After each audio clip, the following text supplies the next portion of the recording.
Irmãos, a live caiu e voltou agora.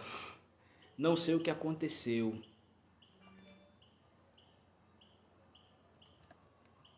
Espero que os irmãos consigam entrar.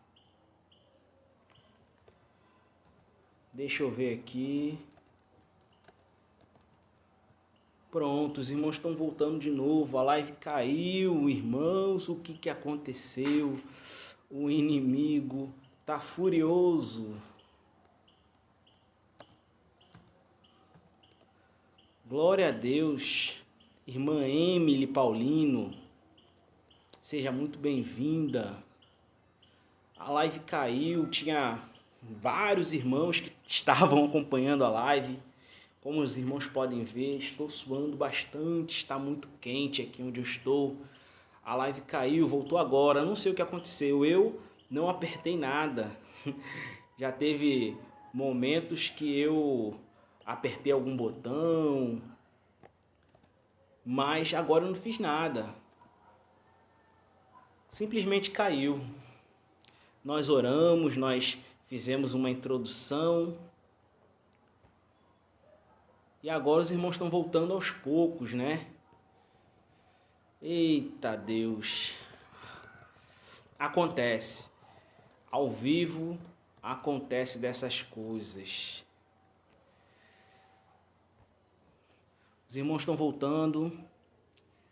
Tinham vários irmãos já na live. E agora os irmãos estão voltando aos poucos. Glória a Deus, aleluia. Só vou dar mais uns 2, 3 minutinhos para ver se os irmãos que estavam conectados conseguem conectar novamente. Você pode compartilhar, se alguém tiver condições de compartilhar no grupo da igreja, se alguém tiver condições de compartilhar nas suas redes sociais, pelo próprio Facebook. Pronto, então vamos lá. Tinha bem mais irmãos, desconectou por algum motivo. Alguns conseguiram voltar, outros não. Mas aí é normal, não tem como a gente também ficar tanto tempo aqui aguardando os irmãos voltarem. A gente mandou um abraço para vários irmãos, o pastor Bonfim estava nos acompanhando, irmã Ellen, Emily, a irmã Daniele está nos acompanhando também, a pastora Ana Carla, estou vendo a foto, a irmã Fabi também estava nos acompanhando. Está travando, será que minha internet... Deixa eu ver, a pastora Ana Carla acabou de colocar aqui que está travando um pouco. Deixa eu olhar aqui como é que está a minha Wi-Fi. Olhei ali, o modem está normal.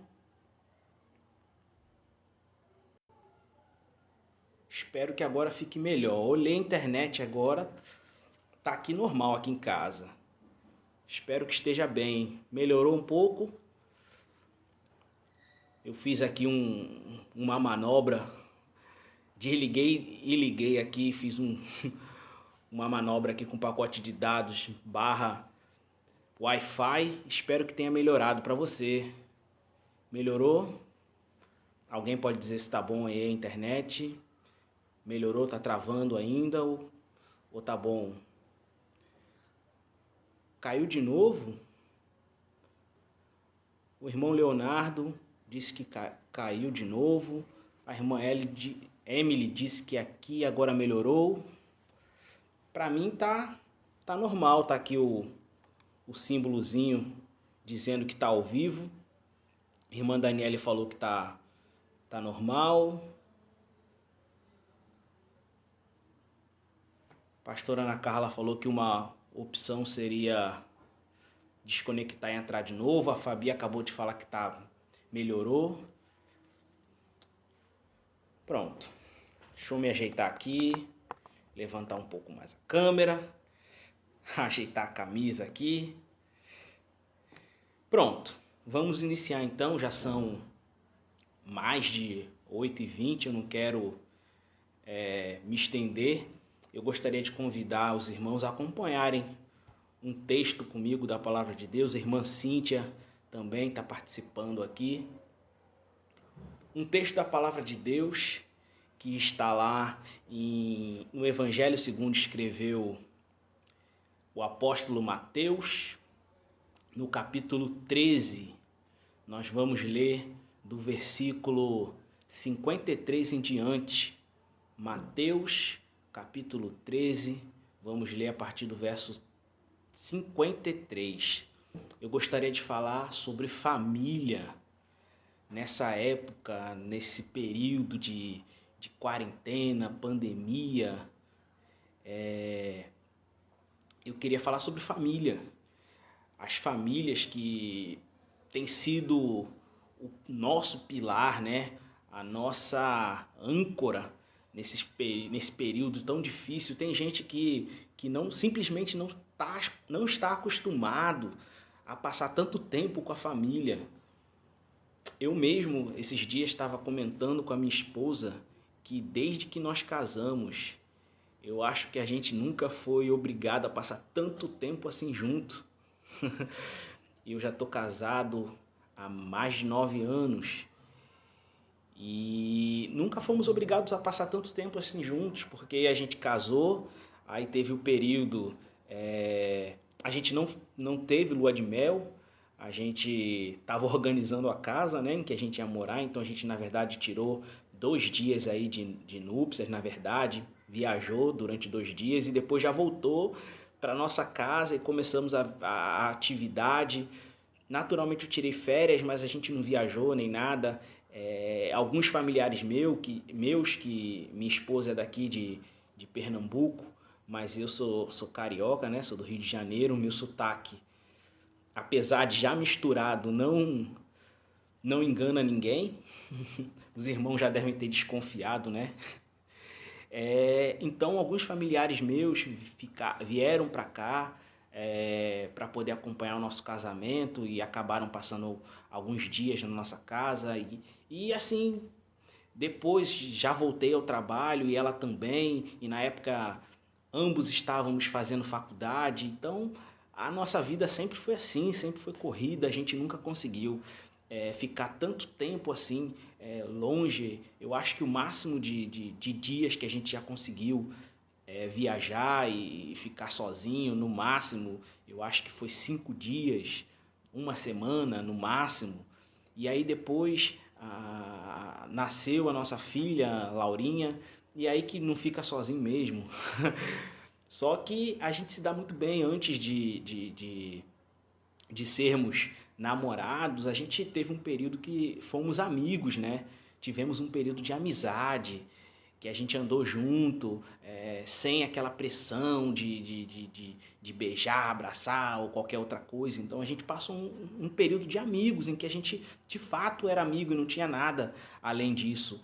E isso fez com que hoje a gente tivesse essa relação muito boa, que a gente conversa muito, a gente se dá bem. Hoje eu posso dizer que a minha esposa é minha melhor amiga e ela, acredito que idem. Mas eu sei que nem todo mundo pôde ou pode passar por isso. Eu ouço muitas histórias, muitos relatos de pais que estão com muita dificuldade com os filhos em casa. A rotina da minha filha mudou muito. Acaba que ela está assistindo mais televisão, uma coisa que a gente sempre tentou segurar, evitar o máximo dela ficar assistindo televisão. A gente sempre evitou o máximo dela ficar comendo besteira, biscoito, doce, beber muito suco. A gente sempre priorizou água e tudo mais. Mas é difícil. Como é que você está com uma criança 24 horas por dia em casa, não pode sair? A gente ainda tem um benefício de morar numa vila bem extensa, então a gente consegue ainda dar uma descida com ela andar um pouquinho, sem ter contato com outras pessoas, ainda estando dentro de casa praticamente. Eu sei que tem pessoas que não têm essa possibilidade, porque moram num apartamento, ou moram num local em que, se sair de casa, vai ter um contato sem ter condição de fazer diferente. Então estão sem aulas. Eu ainda acabo tendo um refúgio que mesmo, tanto eu quanto minha esposa, a gente continua trabalhando, a minha profissão não pode parar, né? A gente, até não estou trabalhando todos os dias, mas parar em si, eu sou militar, então as Forças Armadas não podem parar. Então eu ainda estou tendo que sair para trabalhar, vez ou outra. Então a gente acaba tendo esse tempo de folga, mas quem não está tendo essa folga um dos outros tá passando um pouco de dificuldade, alguns, né? Mas a família tem feito a diferença, assim, tem sido algo tremendo. Então vamos lá. Essa introdução toda até permitiu que mais irmãos chegassem. A gente vai ler um texto agora de Mateus, capítulo 13, a partir do verso 53. Vamos logo para a palavra. Quando Jesus acabou de contar estas parábolas, saiu dali e voltou para a cidade de Nazaré, onde ele tinha morado. Só uma pausa. Muitos irmãos confundem, eu já confundi muito, o local em que Jesus nasceu. Jesus, ele nasceu em Belém, mas a família dele se mudou logo para Nazaré e foi o local onde ele cresceu, né? Jesus, ele cresceu em Nazaré, por isso que é chamado o Nazareno, o Jesus de Nazaré, como é conhecida. Ele morou muitos anos lá, até que certo dia ele foi para Cafarnaum e começou o seu ministério e andou por várias cidades. Mas aí onde nesse período que nós estamos lendo aqui, nesse versículo, nesse capítulo que nós estamos lendo aqui, Jesus, ele já está muito conhecido, ele já passou por diversas cidades, ele já está com uma multidão seguindo, já tem pessoas e mais pessoas que presenciaram milagres, que presenciaram grandes feitos de Jesus. Ele já está muito conhecido aqui entre os judeus.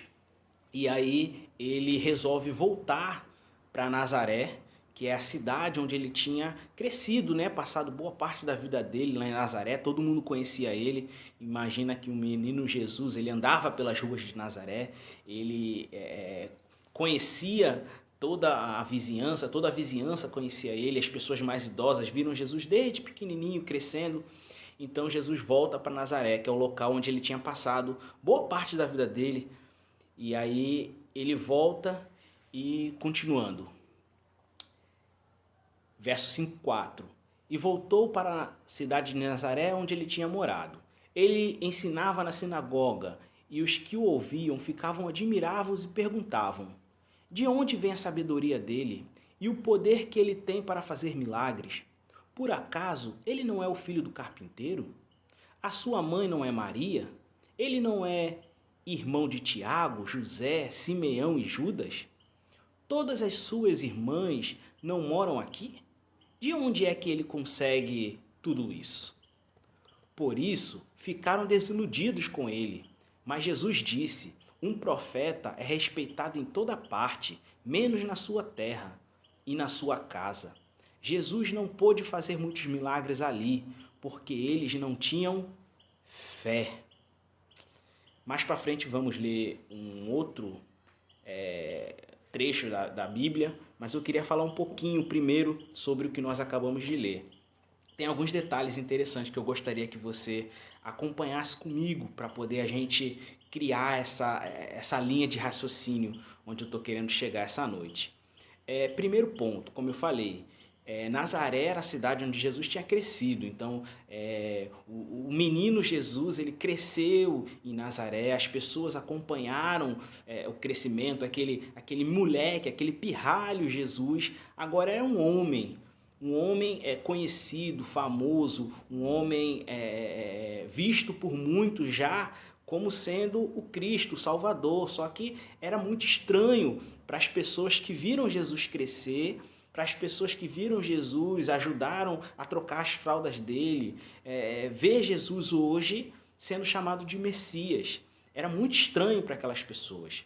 E aí, num primeiro momento, quando Jesus volta, ele vai à sinagoga daquele local, onde os principais daquela cidade se reuniam, e Jesus ele ensinava. ele falava coisas tremendas, Jesus ele falava coisas maravilhosas e as pessoas ficavam admiradas. As pessoas ficavam boquiabertas e começaram a se indagar umas às outras. Da onde vem o conhecimento dele? Como é que ele conhece tanto? Como é que ele sabe tanto? Porque ele não é um dos principais da sinagoga. Como é que, na cabeça deles, as pessoas que detinham o maior grau de conhecimento eram as pessoas, os doutores da lei, as pessoas que tinham convívio na sinagoga, as pessoas que eram estudadas da lei, passaram a vida toda estudando ali. E aí chega Jesus, um filho daquela terra, sai, ganha notoriedade em toda a região e agora volta. O filho da terra que agora volta, quase que como uma estrela, né? E as pessoas começam a questionar o que Jesus tem de diferente. Não é esse o carpinteiro? Não é esse o filho de Maria? Não é esse o irmão de Tiago, José, Judas, Simeão? Os irmãos dele estão aqui, as irmãs dele, tudo moram aqui ainda. Sou vizinho da irmã dele, a irmã de Jesus, ela mora ali. Outro dia eu pedi pro irmão de Jesus para comprar um negócio para mim ali na venda, e as pessoas começaram a tratar Jesus como qualquer um, como um deles. Eu já falei isso em uma outra live, vou repetir.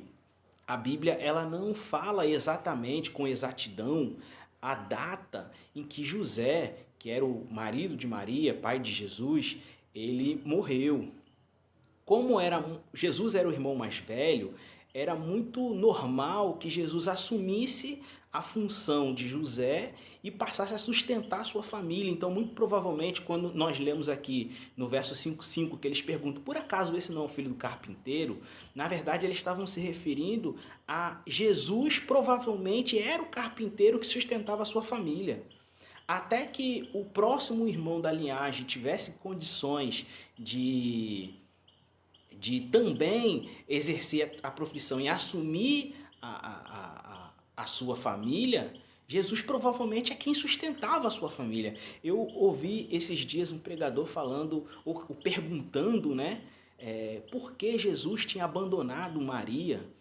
E quando na verdade, se a gente for para a história, o contexto histórico, né, da época, provavelmente, quase que com certeza Jesus não fez isso. Até porque Jesus ele inicia seu ministério em torno de 30 anos de idade. Em torno de 30 anos de idade. Então, o que Jesus fez até os 30 anos de idade? Provavelmente ele sustentava os seus familiares, provavelmente ele dava suporte, provavelmente ele dava apoio, provavelmente ele não deixou sua mãe desamparada. E quando Jesus ele saiu na sua viagem missionária, por assim dizer, começou a sair, a pregar, a ensinar, a expandir o seu reino, falar sobre Deus, o Pai e as coisas de Deus, do céu, ele provavelmente deixou um dos seus irmãos responsável pela tarefa de sustentar sua família, de dar esse suporte, dar essa ajuda para sua família. Até porque quando Jesus está lá naquela festa de casamento, que ele faz o milagre da transformação de água em vinho, vocês podem ver que ele ainda tinha um relacionamento muito forte com a sua mãe. Ele ainda tinha um relacionamento muito forte com a sua mãe. Então, esse é o primeiro ponto. As pessoas elas viram Jesus e começaram a tratar Jesus como um igual. Eles não conseguiram enxergar Jesus, Cristo, o Messias, o enviado de Deus. O Filho de Deus. Eles acharam que era um carpinteiro, que era o filho de Maria, que era o irmão de Judas, Tiago, Simeão, José, que estava lá de volta. O filho bom, a casa sempre torna. Foi o que eles imaginaram. E aí, a Bíblia diz que por conta dessa incredulidade deles, eles não depositaram a confiança necessária em Jesus. Jesus não pôde fazer muita coisa. E aí entra algo muito interessante para você anotar na sua agenda espiritual nessa noite. se você não der o devido crédito a Jesus, ele não vai poder fazer tudo aquilo que está previsto que ele faça. Jesus, ele atua dentro da liberdade que você dá para ele. O Espírito Santo, ele atua na sua vida dentro da liberdade que você dá para ele. Espiritualmente falando, existem situações, existem concessões, melhor palavra, existem concessões que precisam ser dadas. Existem portas que precisam ser abertas. Existem áreas da sua vida que, para que espiritualmente sejam acessadas, você tem que dar o aval, tanto para o bem quanto para o mal. Tanto para o bem quanto para o mal. Veja, um espírito maligno, ele só vai atuar na sua vida ao ponto que você dá espaço para ele, ao ponto que você dá brecha, ao ponto que você dá vazão para que ele atue. A Bíblia diz que o diabo, ele sim fica como um leão rugindo, procurando a quem possa bradar. Mas a Bíblia também nos assegura que ele fica ao nosso derredor. Ele só vai se aproximar à medida que você permite que ele se aproxime. E da mesma forma o Espírito Santo. A habitação que o Espírito Santo faz dentro do ser humano, ela não é automática. Todos nós pecamos e destituídos estamos da glória de Deus. À medida que você aceita Jesus como Salvador, você assina um acordo permitindo que o Espírito Santo habite em você. É uma concessão dada. Você concede ao Espírito autonomia para atuar na sua vida. Então, Jesus, ele chegou naquela cidade em que todos o conheciam e ele não teve autonomia, liberdade, ele não teve a outorga de poder atuar. Ainda assim, por ser Deus, ele ainda atuou em alguns casos específicos. Isso eu vou tocar agora, não estava nem nos planos da nossa live, mas me veio agora à mente algo muito interessante. Existem principados e potestades, aí eu não estou falando mais de simples demônios, eu estou falando de atuações a níveis maiores, em níveis macros, que vão atuar em contextos maiores, como por exemplo, uma nação. Existem demônios que eles atuam em nações. Por isso que nós devemos orar pela nossa nação. Existem demônios que vão atuar em cidades. Por isso que nós devemos orar pela nossa cidade, pela cidade que nós habitamos. Existem demônios que vão atuar em áreas específicas, em bairros específicos, em ruas. Em áreas da sociedade, numa empresa, numa casa, o inferno ele também é organizado. E para nós termos as ferramentas corretas, nós também temos que entender um pouco de como ele funciona. Então, assim, existem espiritualmente falando áreas que precisam ser ativadas ou áreas que precisam ser desligadas na nossa vida. Por exemplo, vou dar um exemplo. Vamos dizer que um certo rapaz, um certo homem, ele tenha muita dificuldade com a fidelidade, de se manter fiel. Na verdade, ele tem um problema de infidelidade na vida dele. E ele já caiu várias vezes, já traiu a esposa dele várias vezes. Vamos supor que haja esse cenário. Vamos criar esse cenário. Esse camarada que tem dificuldade de se manter fiel à sua esposa, a partir do momento que ele vai a certos lugares, ele ativa uma legalidade que vai levá-lo à queda. Ele ativa a legalidade, ele dá aberturas para que demônios específicos atuem na vida dele de forma a destruí-lo. Assim como ele se negar a ir a certos lugares, por exemplo, um amigo dele de farra liga, vamos num barzinho fazer alguma coisa. Ele, não vou fazer porque isso não é um lugar para um homem decente, isso não é um lugar condizente com o que eu deva fazer, eu quero mudar, eu quero ficar bem, eu quero ter um casamento feliz, uma família feliz, enfim, ele se nega a dar vazão à carne, ele se nega a dar vazão àquela tentação. Ele fechou uma porta, ele fechou uma legalidade. A partir dali,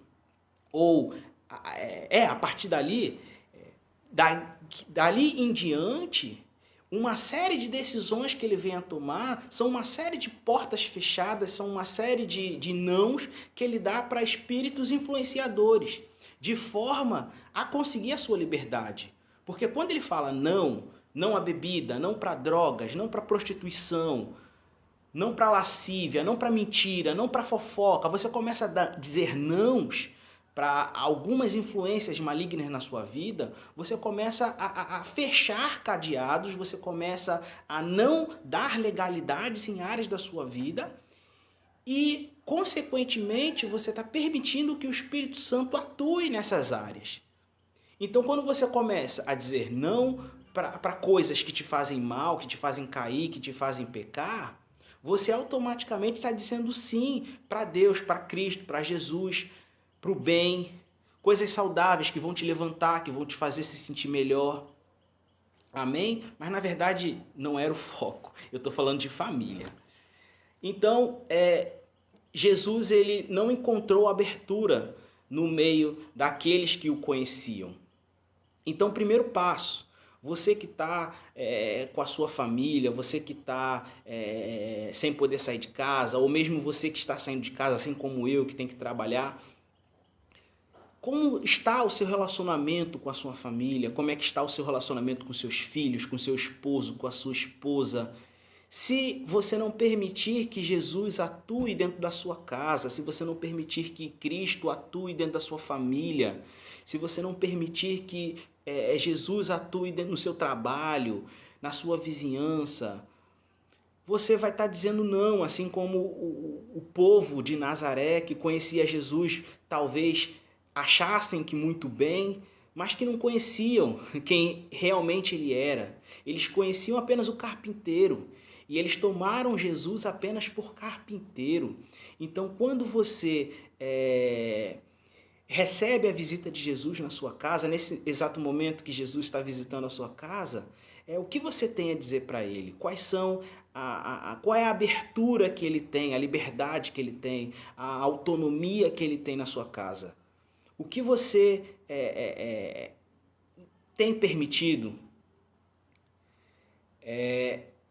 E aí, por que eu digo que eu queria falar de família? Jesus, ele tinha uma família, nós acabamos de ler aqui, ele era filho de José e Maria, ele tinha irmãos, Tiago, José, Judas, Simeão. A Bíblia diz, não dá os nomes, mas diz que ele tinha irmãs. Ele diz que tinham irmãs. E era uma família de Jesus e ele cuidava muito bem, mas a gente está falando aqui de família terrena. Vamos falar agora de família espiritual.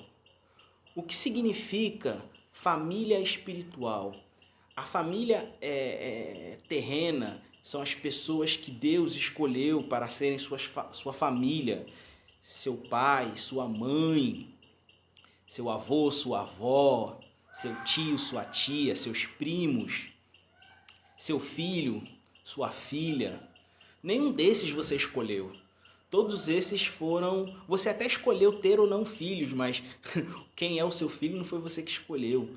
São pessoas que foram colocadas por Deus para serem bênçãos na sua vida, ou você ser bênção para a vida deles. Por que eu digo isso? Porque talvez quando eu fale assim, que pessoas foram escolhidas para ser bênção na sua vida, talvez você questione, mas fulano só me dá dor de cabeça. É porque você foi escolhido para ser bênção na vida dele, na vida dela. Quando uma pessoa da sua família foi escolhida por Deus para ser seu parente, e essa pessoa te traz problemas, essa pessoa te traz dor de cabeça, preocupação, é porque você foi escolhido para ser bênção na vida dessa pessoa. Como é que você tem atuado na vida dessa pessoa? Será que você tem sido um canal de bênção para a vida dessa pessoa? E aí eu gostaria de pular para um outro texto, também no livro de Mateus. A gente vai voltar um capítulo, no capítulo 12, no verso 46, diz assim a palavra do Senhor. E só para fazer uma observação aqui, eu estou acompanhando também os comentários, a gente abriu um parênteses aqui, falou um pouco de demônios, atuações demoníacas, e aí um dos comentários aqui dos nossos pastores está dizendo que lá em Efésios capítulo 4, verso 47, diz que não devemos dar lugar ao diabo. Amém, glória a Deus por isso. Mateus capítulo 12, verso 46 diz assim: quando Jesus ainda estava falando ao povo, a mãe e os irmãos dele chegaram, ficaram do lado de fora e pediram para falar com ele. Então alguém disse a Jesus: escute, a sua mãe e os seus irmãos estão lá fora e querem falar com o Senhor. Jesus perguntou: quem é a minha mãe? E quem são os meus irmãos? Então apontou para os seus discípulos e disse: vejam, aqui estão a minha mãe e os meus irmãos, pois quem faz a vontade do meu Pai, que está no céu, é meu irmão, minha irmã e minha mãe. Glórias a Deus, aleluias. Nós apresentamos a família terrena de Jesus, os parentes dele, de carne, assim como nós falamos também da sua. Você também tem uma família. Talvez você esteja longe da sua família, talvez você tenha até perdido a sua família. Sinto muito pela sua situação, realmente deve ser terrível se sentir só por esse motivo. Mas em algum momento você teve uma família terrena, humana, parente de carne, de sangue, porque você nasceu de alguém. Então, no mínimo, você tem um pai e uma mãe. Pode ser que você tenha um irmão, uma irmã, pode ser que você tenha filhos, pode ser que você tenha primos, tios e tias, enfim. Pode ser que você tenha irmãos do coração, pessoas que não são do seu sangue, mas que você, amigos que você ama tanto e considera como fossem seus irmãos, pessoas que foram criadas com você, filhos que você pegou para criar, pessoas que te pegaram para criar. Amém. Glórias a Deus por isso, glórias a Deus. E dito isto, apresentando a sua família terrena, material, de sangue, nós acabamos de ler um texto que fala sobre a família espiritual. Aqui no Evangelho de Mateus, nos é apresentado de uma forma tremenda a família espiritual de Jesus. Jesus, ele está lá com os discípulos, ensinando. Jesus, ele amava ensinar. Você pode ver que boa parte dos momentos ou das vezes em que Jesus ele é achado em algum momento, ele está ensinando, ele está pregando, ele está falando de coisas do reino, ele está falando de coisas para levantar a moral das pessoas, está falando de coisas para abençoar a vida das pessoas. Você pode ver que Jesus ele é um propagador de boas notícias. Jesus ele é um propagador de palavras abençoadoras. Jesus, ele provavelmente, quando conversava com pessoas, provavelmente as pessoas deviam sair de lá hiperanimadas, com uma moral lá em cima, empolgadas, acreditando que é possível, porque Jesus ele tinha esse carisma. É possível acompanhar lendo os evangelhos esse carisma que Jesus tinha, essa envolvência que Jesus tinha, é algo tremendo. E aí Jesus ele apresenta, ele tá ali ensinando e pessoas chegam a ele, interrompem e falam: Jesus, lá fora tá sua mãe, tá seus irmãos, suas irmãs e estão querendo falar com o Senhor. Se eu fosse o Senhor, e eles não estão com a cara muito boa não, se eu fosse o Senhor, eu dava um tempinho aí nesses ensinamentos. Eu acho que o Senhor está pegando pesado, está passando muito tempo na igreja, e vá lá conversar com eles, que eles estão meio chateados, deve ser alguma coisa do tipo assim. E aí Jesus, ele na verdade, ele fala: quem são os meus irmãos? Quem são as minhas irmãs? Quem é a minha mãe? Senão as pessoas que fazem a vontade do meu Pai. E ele falou tudo isso apontando para os discípulos. E aí quando a Bíblia, nesse ponto aqui, ela fala dos discípulos, não está falando só dos 12 apóstolos, ela está falando das pessoas que seguiam Jesus, discípulo, aquele que segue Jesus.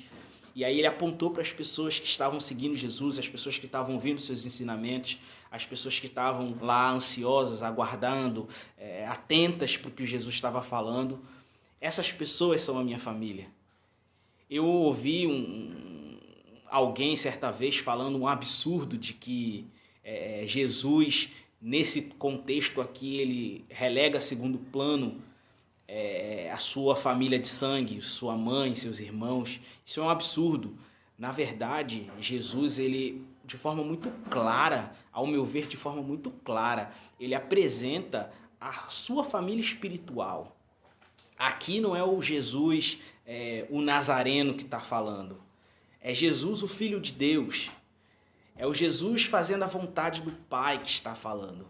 E aí, no meio dessa inspiração tremenda, ele fala: você que faz a minha vontade, você que ora a mim, você que me ama, você que me busca, você que quer estar comigo, você que se esforça para fazer o seu melhor, você que se esforça para fazer o bem para as pessoas, você que é uma pessoa justa, você que é uma pessoa honesta, você que é uma pessoa decente, uma pessoa que se desvia do mal, você que faz a vontade do meu Pai, você é da minha família.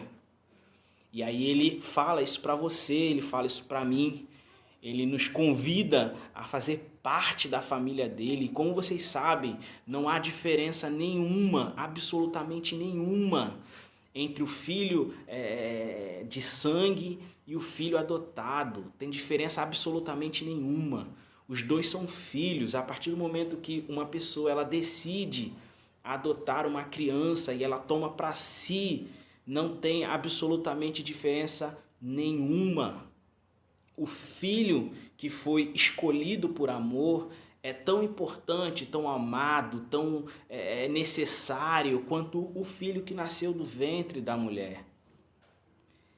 E aí, nesse contexto, nós somos chamados por adoção a sermos filhos de Deus. E, consequentemente, fazermos parte da família de Jesus. Isso é tremendo. Por que isso é tremendo? Porque isso é tão significativo? Porque isso é tão importante que você assimile essa noite? Porque se você faz parte da família de Jesus, o maior interessado que a sua família dê certo, que a sua família vença, que a sua família prospere, que a sua família seja abençoada, é Ele. Ele quer mais até do que você. Se você quer ter um casamento restaurado, se você quer ter filhos na presença do Senhor, se você quer ter paz na presença do Senhor, eu não sei qual é o seu desejo nessa hora, mas no tocante à sua família, no tocante às pessoas que Deus colocou para perto de você, e aí eu me dou a liberdade de incluir os amigos, as pessoas que você ama, as pessoas que você escolheu estar perto, as pessoas que você escolheu estar perto.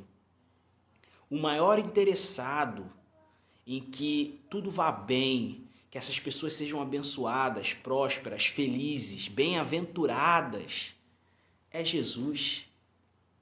É Jesus. Infelizmente, Nazaré, o povo de Nazaré, na verdade a sua maioria, porque a Bíblia diz que alguns milagres Jesus ainda fez em Nazaré, lá em Mateus capítulo 13, a partir do verso 53, alguns milagres Jesus ainda fez, mas ele não pôde fazer grandes coisas porque o povo não creu.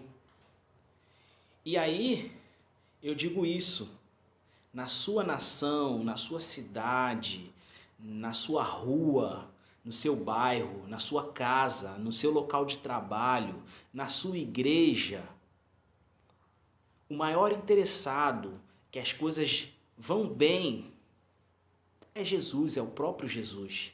Só que você precisa dar espaço para ele, você precisa crer, você precisa acreditar, você precisa valorizar, você precisa dar espaço para ele, você precisa ativar áreas da sua vida que dão legalidade para que ele atue. Nós já falamos um pouco sobre isso. Amém? Eu realmente não quero me estender muito mais do que isso. Falei bastante. Creio que o que eu falei tocou de alguma forma o seu coração, de alguma forma você pode ter assimilado o que eu falei. Espero que você guarde essas palavras no seu coração, porque eu creio que são de Deus para abençoar a sua vida e para abençoar a minha vida. Amém? Glória a Deus. Eu vou orar para encerrar. Foi uma bênção estar aqui mais uma vez. Amanhã, quinta-feira, estaremos mais uma vez às 8 horas da noite, 20 horas, com mais uma live. Todos os dias. Compartilhe, divulgue essa informação. Se você ainda não nos segue nas redes sociais, Instagram, Geração Viva Church, Facebook, Geração Viva Church, YouTube, Geração Viva Church Oficial, nos siga lá, você vai estar podendo acompanhar todas as nossas lives, as ministrações.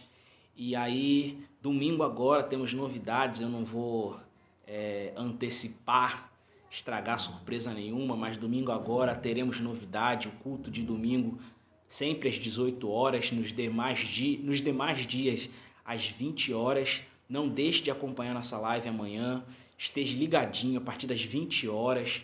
Se às vezes se atrasar um pouquinho, não desista. Hoje mesmo eu comecei, já era mais de 8h05, 8h10. Então fique ligadinho aí, divulgue as informações, que Deus te abençoe poderosamente.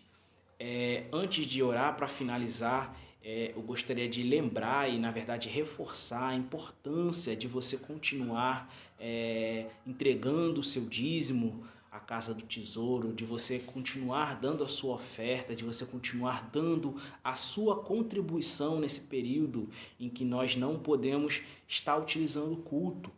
O templo, o culto nós estamos tendo normalmente, só que pela internet. O templo nós não podemos utilizar por conta das restrições que temos tido aí por conta da situação do nosso país e do mundo. Mas como igreja continuamos nos reunindo todos os dias na live, e aí aos domingos temos o nosso culto normalmente, nada mudou.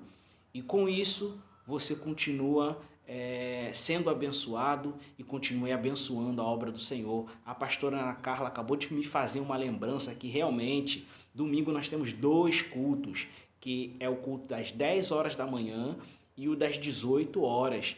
Desde semana passada nós começamos e tem sido uma bênção, foi uma bênção e certamente será uma bênção. Então você, o irmão JH pernambucano, João Henrique, acabou de postar aqui a conta da igreja, do ministério. Você pode estar fazendo transferência, você pode estar fazendo depósito, e se por algum motivo não for possível você fazer essa transferência ou depósito, entre em contato conosco, com o nosso ministério, que nós estaremos te orientando qual é a melhor forma de você estar fazendo a sua oferta. Amém? E o seu dízimo também. Não esqueça dessa parte. É muito importante você continuar fiel nos seus dízimos e nas suas ofertas. Amém? Feche seus olhos, vamos orar para encerrar esse momento. Pai, muito obrigado por esse momento que nós estivemos aqui reunidos nessa live.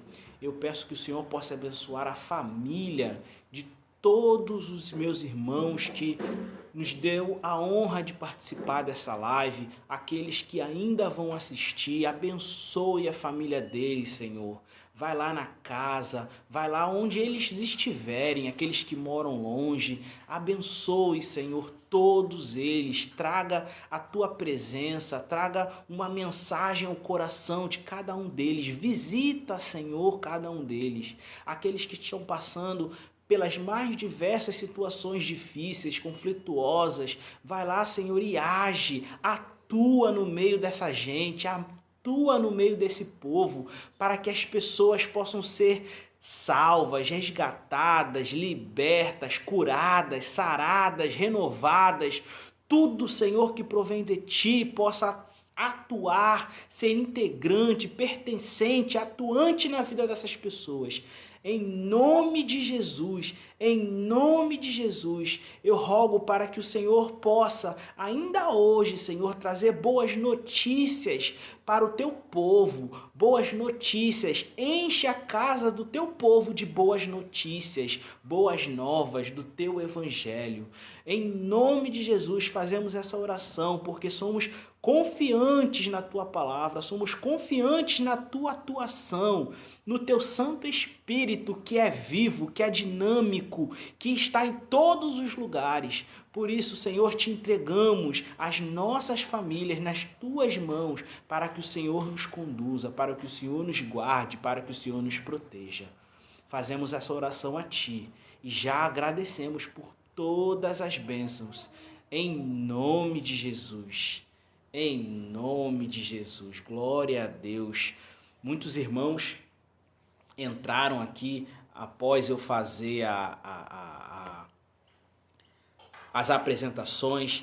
Temos a pastora Patrícia, o pastor Ismael, o pastor Bonfim, o pastor André, o pastor Michael, o pastor Alexandre, o pastor Humberto e a pastora Cris, a irmã Ana Lúcia, deixa eu ver mais irmãos, João Henrique, Leonora Paulino, Evanilde, Ed Carlos, o Tiago, deixa eu ver outras pessoas aqui, a Cíntia, irmão Leonardo, a Fabi, irmã Daniele, irmã Emily, a pastora Ana Carla, o bispo Nemésio, deixa eu ver aqui, muitos irmãos, você que nos acompanhou, um forte beijo no seu coração, um forte abraço, que o Senhor te abençoe, que você tenha uma noite abençoada, que você tenha uma noite tranquila, que você tenha bons sonhos, que você tenha uma noite maravilhosa, que você acorde amanhã renovado, renovada, feliz, que você fique muito feliz, que você seja muito feliz, que Deus te abençoe, em nome de Jesus, amém, boa noite.